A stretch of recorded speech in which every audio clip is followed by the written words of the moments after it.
Start with what you can see. The first thing that you are going to work with as far as your decluttering campaign goes is the visible stuff. We're talking about tangible things. You're going to clear out physical stuff that gives you mental, psychological, emotional, and spiritual clutter. This sounds great, but the problem is you can't just jump in with both feet. You can't just get all pumped up about taking care of possessions that have somehow, some way along the line possessed you instead. You have to have a game plan. If you are really just emotional about this from the get-go, chances are you will start missing the things you have put away. Sooner or later, you will get back to where you began. You have to have some sort of game plan coming in.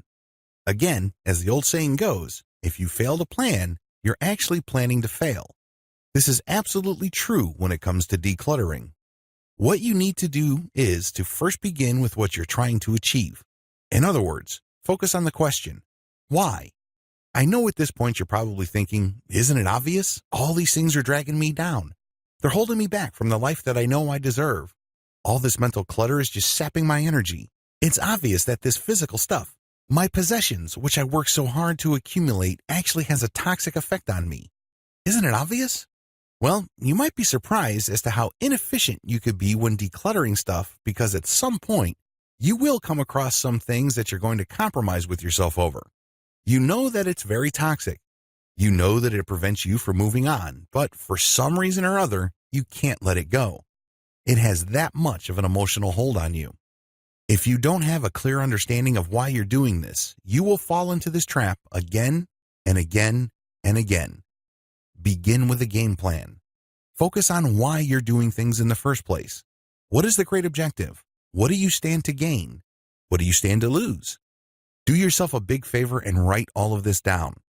It's one thing to keep all of this in your mind. However, let's face it, we all have sorts of minor crises breaking out in our lives every once in a while. Guess what happens when such a crisis flares up? That's right, you forget about supposedly high priority items. Don't allow this to happen. Write everything down. Read it every morning as you think of the things that you are going to have to clear out of your life. Pay attention to what's at stake. Remember it. Sure, there are going to be points where it's going to get very uncomfortable to let go of stuff. However, if you have everything down in writing and you constantly read your reasons, you will be fine. You will be able to stick to the plan. I have some bad news for you. Even the best laid plans, the ones that make all the sense in the world, fall apart if we're not careful. Why? Lack of consistency. At some point in time, you run out of juice. You just run out of steam. You can't do it anymore. You think you're the first person to come up with a decluttering plan? I'm sorry to report, but the vast majority of people who plan to declutter their life flat out failed. It's not because they're dumb. It's not because they don't have the resources. Many have the time. Many were motivated. Many were driven by a tremendous amount of passion. Still, they failed. Why? They did not stick to it. It really boils down to having a plan. I know it might seem basic, but you'd be surprised as to how powerful simple solutions can be.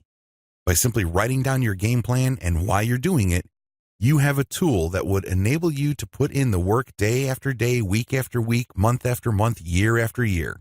It doesn't matter what side of the bed you woke up on. It doesn't matter what you're feeling like. It doesn't matter if things are going wrong in your life. You're going to stick to it again and again and again. That's how you achieve a serious breakthrough. I don't mean to discourage you, but you're up against a tremendous amount of resistance. If you're anything like the typical person, you define yourself based on your possessions. This might not be obvious, but deep down inside, it's true. Deep down inside, you're thinking, well, I live here. I associate with these people. I went to this school, I buy this stuff. Soon enough, those external things end up defining you. They also end up limiting you. They determine what you can do and what you cannot do, or at least what you feel you're incapable of doing. You have to have a game plan, and it has to be written. You have to revisit it each and every day for you to make progress. Do that first. Commit to a change in your personal acquisition patterns. Before we go any further, I just want this to be clear. I'm not saying that you should get rid of all your possessions. I'm not saying that you should shave your head, wear a saffron robe, go up to the highest hill far, far away, and live your life in a secluded Buddhist monastery. I'm not saying any of that, nor am I saying that you should never acquire stuff again in your life. Instead, The game plan that I want you to come up with involves changing your relationship with stuff. Prior to this point, you've let stuff define you. Sooner or later, your possessions start possessing you. Things that you own you. I know it sounds ridiculous, but it's the truth. It happens all the time. Sooner or later, people live their lives based on what they can consume and what they possess. However, regardless of how much they eat, how much they consume, how much they accumulate, how much they acquire, they're never fulfilled. They are afflicted with a hunger that actually scales up over time. If you need proof of this, think back to when you were 20 years old and living in college dorms. I remember when I was living at the dorm back in the San Francisco Bay Area. I was very happy to eat 2 bowls of ramen a day. That was my definition of a great meal. If I'm feeling extra luxurious, I would go to Central San Francisco and eat at this Vietnamese restaurant that had this amazing fried rice dish for $3. These simple pleasures were born of the fact that I was on a scholarship and I had to live on $20,000 a year. That $20,000 a year paid for my schooling and my room and board. This means that I really did not have much money left over. However, that was my life, and I was extremely happy. I had friends. We would always go out. We would do stuff that's free or nearly free. I still look back to those days, and they were the best years of my life, and those years did not come with a big price tag. Fast forward to today, and it's a completely different picture. The price tag of my life kept going up as I started to make more money. Once I graduated, my expectations changed. I had to get a nice apartment in a nice part of town. That's the only way I can remind myself that I am moving up the economic ladder, that I was making something out of myself. When I got promoted at a corporate job, my expectations went up again. When I got married, it went up some more. When I finished graduate school, it went up a lot. And then when I had a child, it just reached the stratosphere. It goes on and on and on. I'm sharing this with you because I want you to zero in on a basic truth. If you focus on what you really need, it will quickly dawn on you that you really don't need all that much. Do you really need that BMW in the garage? Do you really need that 5,000 square foot house? You're going to have to focus on what you really need and who you really are. Between these two lies the answer. Again, this is not a one-size-fits-all template that I can cram down anybody's throat regardless of where they come from in the world. Now, it doesn't work that way. You have to ask these questions to yourself. You have to honestly answer so you can come up with a plan. You have to ask yourself, what do I really need to be me? And who am I really? Once you answer these questions, then you would have a map as to what your proper relationship to possessions should be. What you're doing here is you are trying to figure out what you can commit to, because once you commit, you're going to have to do it regardless of what happens next. It doesn't matter what you feel like. It doesn't matter what else is going on in your life. You're going to stick to it day after day after day. Focus on what you can commit to. Regardless of the specific answer you come up with, I want you to zero in on the fact that the change that you're going to affect in your life must be all about changing your relationship with your possessions. This means that you're going to have to change your personal acquisition patterns. This does not mean that you're not going to buy anything ever again. Instead, what this means is that you're going to change how you're going to acquire stuff, because it might now be centered and or focused on your personal meaning. Are we clear? Now, let's go to decluttering. We're going to be cutting out the stuff that holds you back and drags you down. Do it. By this point, you are committed to changing your personal acquisition patterns. You also have a game plan as to what you're trying to achieve. You're clear on the objective. You understand why you're doing this. Now, let's get down to what you should do. You have committed to doing this. Let's focus on what you should be doing. Start with the 80-20 rule. What if I told you that 20% of the stuff you own accounts for 80% of your results, happiness, and contentment? Sounds crazy, right? Well, look at all your possessions. I would venture to guess that around 80% of those items are things you don't even use on a regular basis, and of those things that you think you use, a lot of them are ornamental in nature. They just make you feel good if you look at them. If you devote any kind of thought to them, they give you some sort of positive feedback, but by and large, they really do nothing. If you were to list down all your possessions, 20% will stand out because these are the things you always use. These are the things that produce positive mental states on a regular basis. These impact your personal effectiveness, happiness, and contentment on a sustained, regular, and conscious basis. Get rid of the 80%. I know this is easier said than done, but actually, if you list down the 80% and sort them in descending order of emotional attachment, you actually have a lot of stuff that you can give away, sell, or exchange. Whatever you do, get rid of the 80%. Start at the bottom. Start with the stuff that you really don't care about.